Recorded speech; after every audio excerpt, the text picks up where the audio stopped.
Welcome to We Build Great Apartment Communities, the only show dedicated to the process and strategies for transforming apartment buildings to thriving communities. I am your host, John Brackett, and welcome to the show.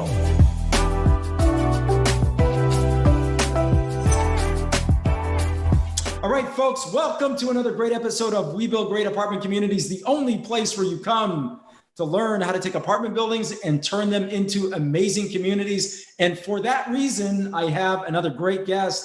His name is Lior Rozhansky. And, he's from the Boston, Massachusetts area.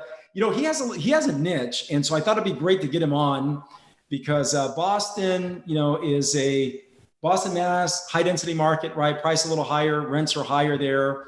And it reflects some of the markets that we're in. So I thought this would be a great opportunity to talk to someone who really specializes in buying smaller multifamily assets, right? 4 to 10, 15 units. And you're also doing ground up construction in that market area. So this would be a great show. You have roughly $10 million under management there, right? Comprising of about 30 units or so. So really happy to have you on the show, man. Welcome.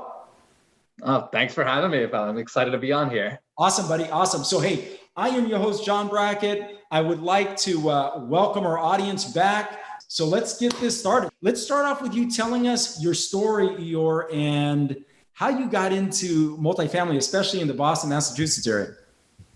Yeah, I always say I was kind of a destined to be doctor turned into real estate guy. So I went to school up here in Brandeis University. I went for actually studying pre-med. Classic story of parents want you to become a doctor because nothing else is as good as that. Of course. Of course. And, so I kind of drank that Kool-Aid for a long time, graduated school. I did decide to take a gap year in between applying to med schools. And I actually did, and I worked a management consulting gig, which was pretty cool. And that kind of really got me into the business space. And that's when I started exploring different investments, right? I kind of had some money saved up. Quickly realized I wasn't going to be the next Warren Buffett. So the next kind of obvious choice seemed to be real estate. And that's how that's kind of how I took the plunge. But my first multi when I was 23, 22, something like that, house hacked that one. And then since then have done condo developments, and mostly buy and hold stuff. So like you said, we're about 10 million assets under management, a couple million in development, and a couple million under contract, which we're looking to close on soon. Nice. Okay, so why Boston, Massachusetts, man? Why that market specifically? Talk a little bit about some of the positives that you see there, and why have you decided to go all in that market? Yeah, Boston's, I've talked to investors from all over the country. Boston's definitely a very different ball game. As you said, it's definitely a high price metro. You're definitely not going to get cash flows that you would in other B or C class markets. There's no doubt about it. The thing I like about the reason why I really love investing in Boston, because I've had thoughts about, do I expand into other markets? But I really like Boston for its stability, right? I mean, the economics here are incredible. The infrastructure is incredible. The jobs diversity is just unmatched. So even though I'm not necessarily gushing out cash flows as maybe in other metros around the country, I kind of see it as a real incredibly stable play. And you know what? I'm in here, I'm in it for the long haul. I'm in it for a 30, 40, 50 year play and longer. So I'd rather kind of own these, trophy assets, if you will, in the trophy city. Got it. Okay. Well, it makes sense to me. All right. So let's talk a little bit about some of what you're building out now, right? So you have roughly $10 million of assets under management. You have some product that you have under construction. What is your strategy for the Boston, metro market, especially with the smaller product? Can you kind of talk us through that? Absolutely. Really my bread and butter within my portfolio is we do a lot of subsidized stuff. Actually, all of our rentals right now are all Section 8 or some sort of subsidized programs, that work throughout the city. That's kind of, I kind of fell into it a little bit by accident. But I kind of see it as another safety lever for us, right? I mean, especially with everything going on with COVID. Obviously, a lot of landlords have had have had a lot of default on rent, haven't been able to collect everything. Our Section 8 model has really stood really strong. I mean, we're collecting the grand majority of rent through Section 8. Even some tenants have defaulted on their portions, but their portions are so insignificant it doesn't even really matter. And what is the percentage of that relative to total rents? Very small. I mean, I'll tell you, we've got people paying rents between say $2,200 and $3,000. I think the biggest portion I have a tenant paying is maybe $600. That's like the biggest one. Most of them are paying anywhere between $200 and $400. So it's on a percentage basis, it's very, very little. So let's see, you said it's 300-400. So man, that's about 10%. Yeah, exactly. Yeah, no, that's really good, right? So your economic occupancy is still strong relative to the total rent collection. So awesome. Exactly. Makes sense. So is part of your strategy Section 8, the Section 8 rental market? Yep, absolutely. Yep. So that's exactly our strategy. So every time we do a renovation, whether we're doing a light fluff and buff, a gut rehab, or if we're doing new construction. I like that, man. The light fluff and buff. That's a new one. Man. I coined that one. I'm going to borrow that one, Lior. Yeah, the light fluff and buff. We kind of know what the expectations are, right? We know exactly what we need to do to pass Section 8 inspections.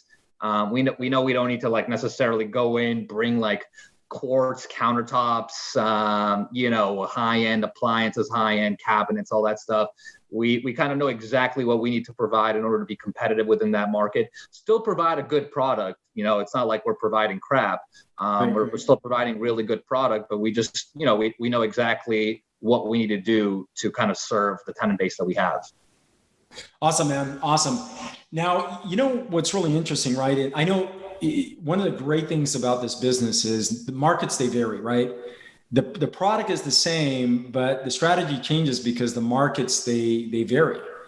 And right, tenant quality varies, the markets, they vary, prices, they vary. And so consequently, it creates a lot of different opportunities. And fortunately, we all don't think alike. So that puts us in a position where we have markets, right? Because, you have buyers and sellers that don't exactly think alike. And so consequently, we have opportunity. So with that being said, we're right now in 2001, right? We came out of 2020 with COVID, which we're still in, of course. But I think now we all have a better understanding of what we're going to be dealing with in 2001, right? So when you look back to March of 2020, okay, what is your strategy moving forward, right? What did you learn? And how are you guys attacking the markets in 2021 based on the lessons that COVID taught you? That's a great question. I would say from a pure what kind of product and what we're trying to do strategy, it really has not changed. At the end of the day, pre-COVID and post-COVID, we were really targeting kind of more Section 8 product, right? I mean, that's kind of been our bread and butter from day one. I would say from a overall business perspective, COVID's obviously changed a lot. I mean, we've, from a financing perspective, from the way we raise equity, from the way we bring in debt, lenders have obviously become incredibly conservative. There's definitely a lot more, I'd say there's a lot been more change on the financial side in terms of how we structure the deals rather than necessarily what kind of product we're chasing or what we're going to be doing with the product once we acquire it. Okay, great. So, man, you said a couple of things that really caught my ear. One was how financing has tightened up, right, in your specific market area. And I think you also mentioned that your strategy for raising equity capital has changed as a result of that. So can you talk a little bit about that? Yeah. So from a lending perspective, I'm sure a lot of people have kind of seen this across the country. But lenders are tight right now, right? I mean, they're really digging into the business plan much more thoroughly than they were prior. I closed a loan literally a month before COVID and it was smooth sailing, no problems asked, 80% loan of LTV on the acquisition, 100% on construction, no problems. And then I bring them a deal, 4 or 5 months later that I think is even better, and they're telling me to scram, right? They're not even coming in at 75%. They're not willing to fund 100% of the construction anymore. It's definitely a lot tighter with the banks right now. There's no question about it. In terms on the equity side, I'd say investors are also, your limited partners, right? Your LPs. They also kind of want to see like what's our protection in terms of, hey, what happens if you don't collect? We also want to see stronger returns. Obviously with everything going on with like the stock market and everything like that, they're kind of evaluating their opportunities better. So, we've changed quite a bit. We've started offering stronger preferred returns on the LP side to kind of make it more attractive. So we've kind of made those adjustments to really stay competitive and kind of keep LPs coming back to our projects. Awesome. And so talk a little bit about the equity structures that you've had to put in place to be able to attract more capital, right? What do the splits look like thus far, including, the preferred returns that you're offering out? Yeah, so the last couple of deals we've done, we've been offering prefs of about, I believe, 5%, which is lower than other places. But again, you got to remember, Boston's not like an insane cash flow market, right? Boston's, it's a different ballgame here.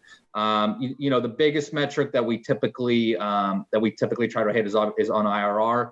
On most of our gut rehabs or value adds, we're trying to hit anywhere from high teens to about 20% IRRs.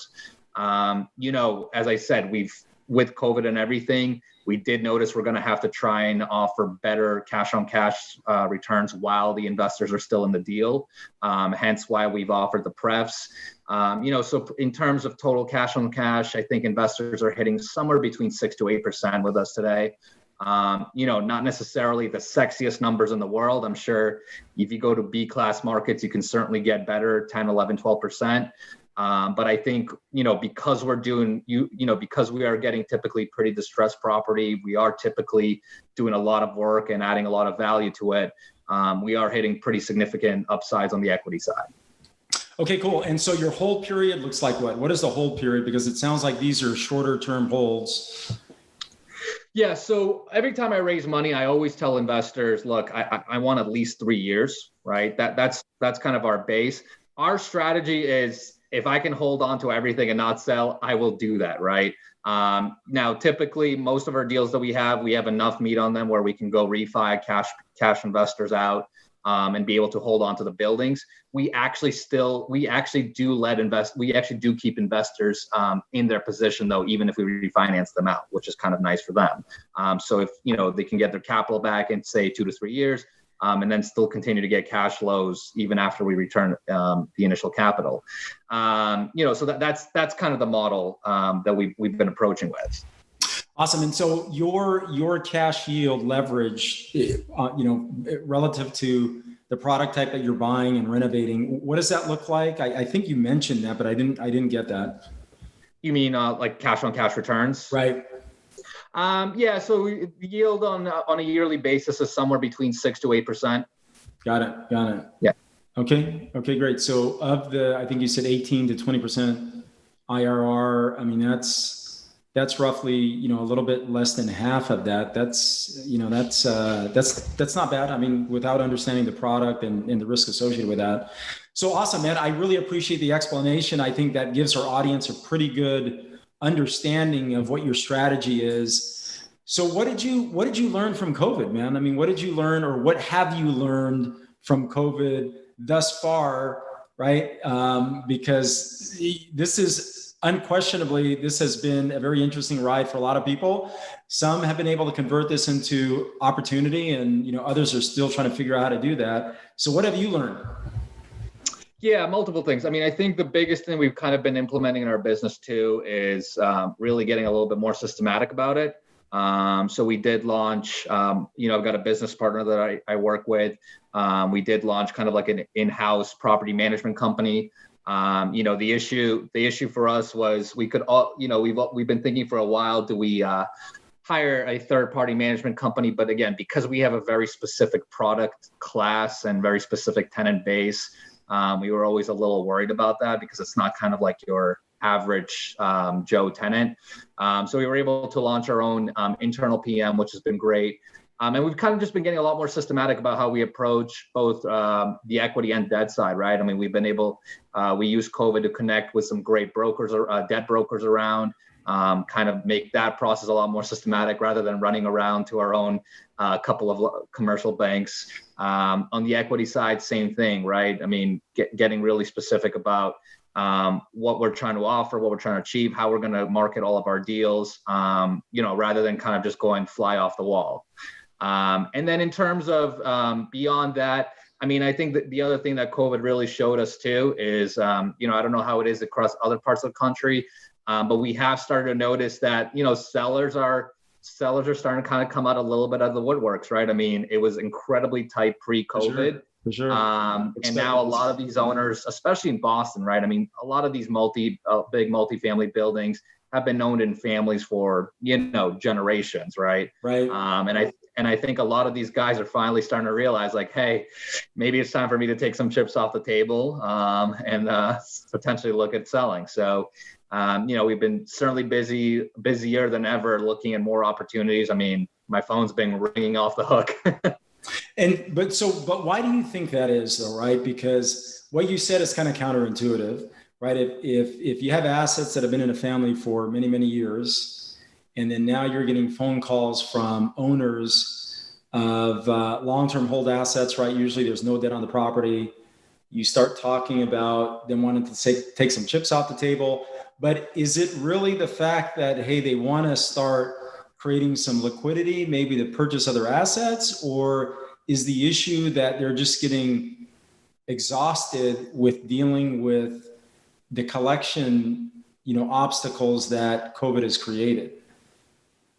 Definitely the latter. No, it's 100%. It's definitely the latter, right? It's not like, it's not like your 70-year-old guy that owns a portfolio is looking to sell so he can go buy something else, right? I mean, at the end of the day, I think a lot, these older sellers that have been in the game for a long time, with COVID hitting, they're probably experiencing some default on rent collections. It's definitely more of a pain than ever to actually manage the building, collect it, do all the operations. It's a pain for us, but we're obviously in the business, so we're okay with it. Right. But right. Hey, if I was 70 years old right now, I would probably think pretty hard about selling and just hanging out for a little bit as well. I don't think it's a terrible idea. Yeah, no, I get it. I get it. But, I think what you said is really interesting. And I do believe that we're going to get more trades this year because of that, right? So the question is, and one of the reasons why I feel that is I think a lot of owners are going to see that, this is another 12-month issue. And there are a lot of states with moratoriums where you can't evict tenants. I mean, we've gone through this as well. And so, we understand some of the restrictions there. And some of the challenges that could pose if you're not very systematic about how you manage your assets, right? If you don't have people and systems in place to do this stuff for you, yeah, man, it can be very exhausting. And so I see some trades happening as a result of that. Now, because of that, how are you folks trying to position yourself to be the buyer that brokers and principals call when they're ready to start having those conversations? Yeah, that I think a lot of that has come from the groundwork we laid over the last couple of years, right? I mean, we both, me and my partner, are pretty active in the market. I mean, we host a lot of meetups, on-site stuff whenever we're doing projects. We've done a ton of webinars, and I've literally had people call me up the last half a year to a year and kind of say, hey, I heard you guys are trying to buy up Boston. Like, here's what I got for you. So it's definitely not like a magical thing we did. I mean, if I'm going to be very honest with you, it really has it really comes down to what we've been doing for the last 3, 4, 5+ years. I mean, my partner's been in the business for 12 years, I think, 12 or 15 years, something like that. So his name has been floating around the game forever. And I've kind of been able to leverage that to really continue to grow out our brand, continue to grow out our name recognition.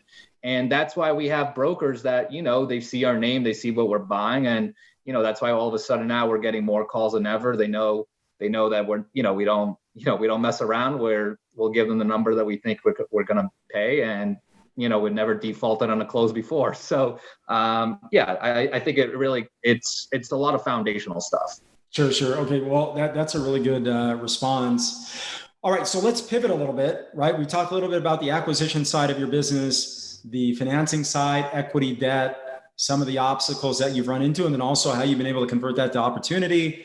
You talked a little bit about managing. So I'm going to expand on that a little bit, right? So your comment was, hey, we wanted to bring this in-house. And the reason for that is we're dealing with a tenant base that's fairly unique because a lot of our tenants are Section 8, right? We're collecting Section 8 rents, and there's some very specific requirements that Section 8 has, not only with their inspection process, but of course with the contracts that they put in place with you likely, right? It's likely, it's very similar. So because of that, how have you structured your management company to be able to deal with that better, right? Deal with some of those requirements better, because it sounds like you started an in-house company because of some of the very specific requirements. And that's what you mentioned. So, because of that, what are you guys doing differently? What processes have you put in place that have been very, very impactful in a positive way, right? Yeah, and I'll be honest with you. This is definitely very much a work in progress, right. And still probably not where we really want to be with this. In terms of actual systems, I think one of the big issues we had, again, because we're kind of dealing with smaller multifamily, until we really hit a scale, probably up to last year, right, where last year we bought quite a bit of product. We were always kind of worried about not managing it ourselves, right? We didn't really have direct control, and it kind of led to issues this year, not this past year, but like this past, say, 12, 18 months. And what I mean by that is, a lot of these small stuff or emergencies would directly fall on our head. And that's when we really, especially this summer, we had a couple of bad occurrences that just, shouldn't have really, it shouldn't be something we have to deal with. And that's why it really pushed us to really kind of try to launch this much sooner than we had probably planned for, even last year. So again, in terms of systems, I wouldn't say there's anything fancy. We just have better ways for tenants to communicate us, right? Rather than them calling us directly. Now we've got someone working with us. They take our inbound calls. So, if we can evaluate whether it's something that needs to be dealt with right away, or whether it's maybe a today or tomorrow problem kind of deal. We're still kind of finessing a little bit about rent collections, because again, the thing with our specific tenant base is we get a lot of people paying cash, paying in like money orders, don't necessarily like to put that in the mail. So we're still kind of working out a lot of the kinks. Yeah. Classic, man. Yeah. Hey, I already put the check in the mail. No, really. And it's like 15 days later, right? Oh yeah. So yeah, it's definitely a learning curve right now. We're very familiar with these issues, but like really hammering out the right system is kind of a work in progress. Yeah, no, I get it. This business is. Well, hey, bud, we are at the end of our show, and I want to thank you, Lior, for being on, man. You've been a great guest. Really appreciate you sharing your insights, especially, from the Boston, Mass area. It's always cool to talk to someone who is developing a niche, especially in, high density markets, like the one that you're in. So I want to thank you for being on. So, hey, here's a question that I have before I ask you to share how people can get in touch with you is, what is the one question that you have of me that you feel can add some value to our audience, especially, man, since I've been asking you questions for the last 30 minutes? Yeah, I like that. That's a nice little change up compared to a lot of other podcasts. I think kind of one of the topics we talked about, right? I mean, I think a lot of investors are probably going through the struggle of on the financing side of, hey, with COVID, how do we continue to stay competitive both on the debt side and equity side? So any sort of strategies, tips that you've seen or have implemented yourself, to continue to be able to bring in both sides of the, the financing for the deal. I think anything you could offer would be super valuable. Yeah, sure. Well, I can only share what we do, right? Yep. My own experiences. So I did something very similar to what you described, right? So when March came around and everybody got the stay at home order, the very first thing I did, man, is I picked up the phone and started activating literally all of my debt contacts, right? Agency and bridge, but predominantly bridge, and then that kind of shift back to agency. But that was a pretty big, I thought, opportunity. And, really interesting. Our business, I started this company in 2008, man. It was, we were born in the fire, right? So I learned a lot from that period. And it was a very different time because capital was extremely limited. I mean, it was a lot more restrictive than what we're going through now. But I remember one of the things that, when I look back and I said, okay, if I get another opportunity for a market like this, what would I do differently? And the biggest thing is to really find the right people to partner with, right? And to expand that sphere, not so big where you don't know the people that you're doing business with, but big enough to where you have options, because the reality is lenders just have different appetites for different things, right? And that will vary depending on what's going on in the marketplace. Not bad, not good. It just is. And so, instead of trying to fight someone's underwriting policy, just have a broad enough base of lenders that have an appetite for different things or that specialize in different things.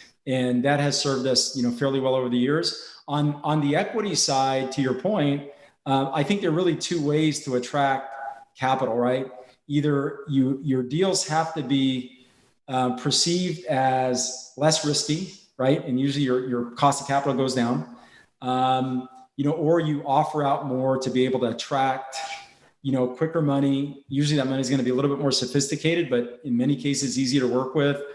So I think the biggest adjustment that we have made this year and are making, on the equity side is just understanding that when we are getting ready to acquire a deal, to really understand what the downside risk is and how we mitigate against that, so that that's something that we can clearly articulate, to our investor base to be able to expedite how we raise capital, but also make sure that it's priced appropriately for the risk associated with that deal. And that's worked fairly well. I think this year, I think that'll continue to be the same. So hopefully that gives you some insight. That was a really good answer. I like that. Awesome, man. Well, Lior, I really appreciate you being on, man. I want to wish you continued success. I am very excited for what you're doing now, but more importantly, how you're going to grow your company over the next 2 years and what you're going to be doing then. And, we'll always stay in touch. So, hey, man, I want to wish you continued success, and we will talk soon, bud. Hey, thanks for having me. It was a blast. Anytime, man. Thank you.